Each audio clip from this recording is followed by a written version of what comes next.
ஷேய் ஸ்டோ பெறாமா சாப்பாட்டு உணவு இன்று பொழுத காவு கொடுத்துட்டாரு. அவர் நைட்டு ஃபுல்லாக எல்லாமே அந்த காவு கொடுக்க ஆரம்பிச்சிட்டார் சாப்பாட்டு உணவில். இப்போ எல்லா இடம் தயாரிப்பு திங்கித இடம், ஃபங்க்ஷன் விட்டு இடம், கல்யாணம் விட்டு இடம் எல்லாமே அப்படியே சப்பு தான் கிடக்கும். பொங்கி வச்சு அண்டாவாக தூக்கி வச்சுருப்பான். பார்த்துப்பா அப்படியே கிடக்கும். என்னடா திங்க அதான் மந்திரத்தை வீசி சாப்பாட்டு உணவை கட்டிட்டாருடா. காவு கொடுத்து கட்டிட்டாரு. அது கடவுளால் தான் முடியும். இவ்வளோ பெரிய தப்பாடா. பூமியில் உட்காந்துருக்கோம், கைலாசத்தில் உட்காந்துருக்க, கணக்கு கேள்வி இல்லாமல் நடத்தி கொண்டே இருக்க. அப்போ நீ திங்கித உணவை மந்திரத்தால் கட்டியாச்சுன்னா ஆட்டா முடிக்க தடவை. அப்போ யாரை நினைப்பான் மானிட பிறவி? அப்போ தான் 2 கை இல்லை 2 கை என்னன்னு தெரியுமாடா? 5 விரல்.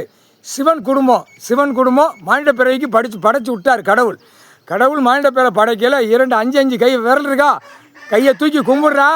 அதில் படைக்கல 5 விரலை தூக்கி கும்பிட்றா சிவன் குடும்பத்தை. அதுக்கு தான் 5 விரலை கொடுத்தாரு.